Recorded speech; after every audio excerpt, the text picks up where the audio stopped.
You've probably heard of the carbon tax. What does this term mean, how is it calculated, and how does it work? Would you like to know how it works and why it matters to you? This video will explain why the carbon tax is such an important part of combating climate change and what it entails. In order to reduce greenhouse gas emissions, the carbon tax is imposed on certain products or services. Carbon taxes are intended to encourage people to avoid using these products and services if they have to pay extra. There is a perception that carbon taxes are less intrusive than other policies like regulations because individuals still have choices about how much they wish to use these products and services. A carbon tax is a fee imposed on industries and consumers to reduce greenhouse gas emissions. Do you think now why a carbon tax? Because CO2, methane, nitrous oxide, and F-gases are all greenhouse gases that contribute to climate change. They impose costs on people, the environment, and society. The main purpose of a carbon tax is to make these emissions more expensive, so that we emit less CO2. Incentives such as carbon taxes encourage people to find other ways to live without releasing as much CO2 as they do by raising the prices of the goods we use for energy. This has been seen as one of the best ways to save the planet since it is difficult for governments or organizations to create new policies or technologies from scratch.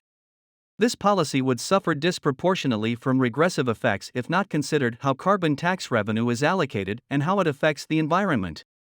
The reason for this is that low-income households spend a greater percentage of their income on emission-intensive products than wealthy households.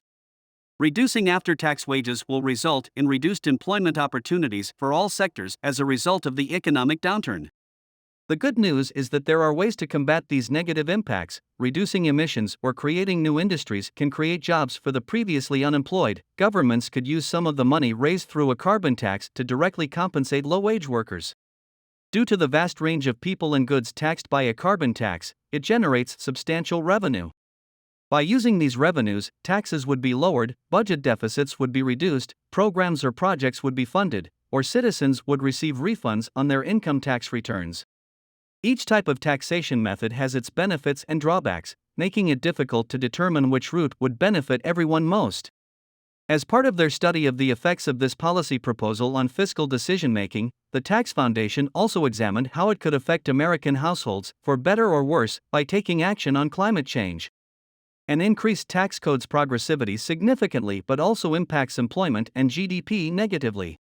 In addition to increasing the tax code's progressivity, a carbon tax coupled with a lump sum rebate also affects employment and GDP.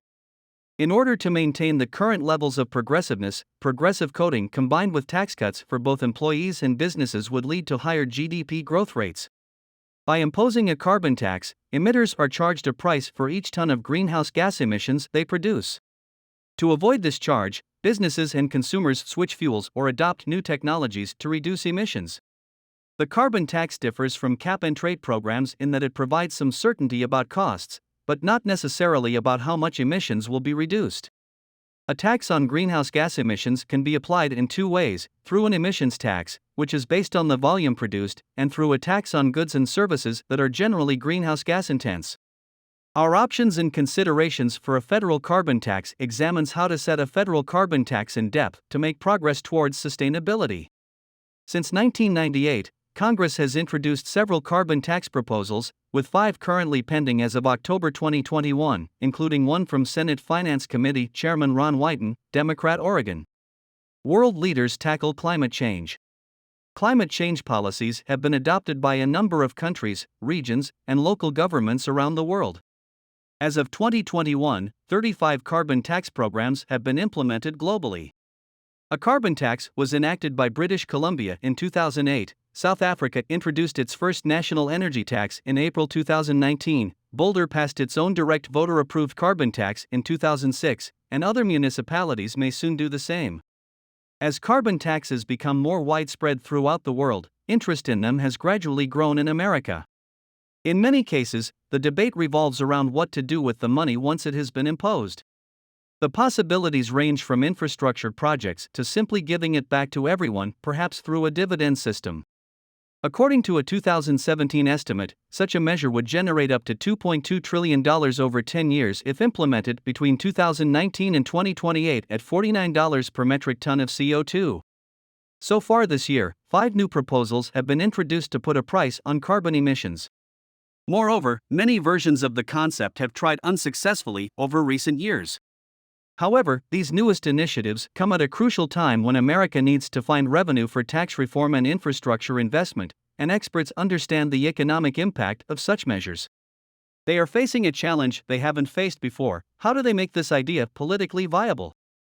Senate Committee on Finance has been considering a carbon emissions fee that would collect money at different intervals depending on where it is collected to pay for Congress's latest budget reconciliation bill.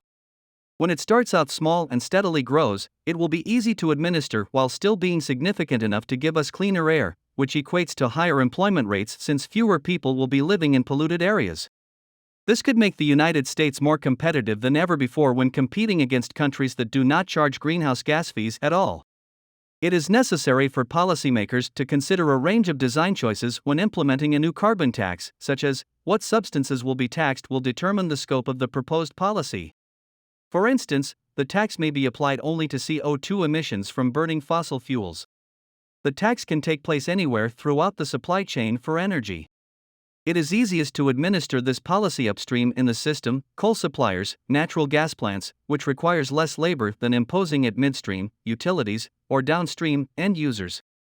Taxes and escalation rates economic theory has provided a solution for reducing the harm done by adding or emitting carbon dioxide. Using a tax equal to the social cost of carbon would accomplish this, which would grow in magnitude each year due to increased climate change severity.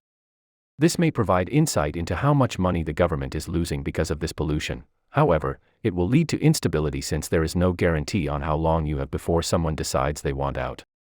There are ways to mitigate these possibilities, such as reviewing and adjusting taxes regularly to adapt to changes, but this reduces the stability and predictability we seek.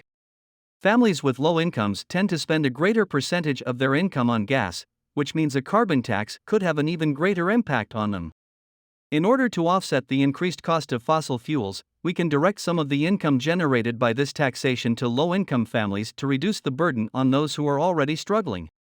Unless regional producers are protected, a carbon tax would cause unfair competition and make other countries with no response to climate change more likely to find loopholes. If chemical plants are forced to pay for a new tax, they will be unable to compete. Thus, the world would be less safe since there would be little incentive for them to produce cleanly, resulting in emissions leakage when emissions migrate from one country or region to an area that does not have a tax or regulation. Lastly, existing carbon taxes often offer incentives to prevent this from happening, such as allocating points based on historical levels of production, exempting some sectors while taxing others and giving back money through rebates or reductions. As of now, border adjustments are constantly discussed in relation to implementing a new taxation system. That's all for today's video, guys. What do you think of today's video? Tell us your views in the comments section. Thank you very much for taking the time to watch this video. 7. See you in the next video. Until then, best wishes.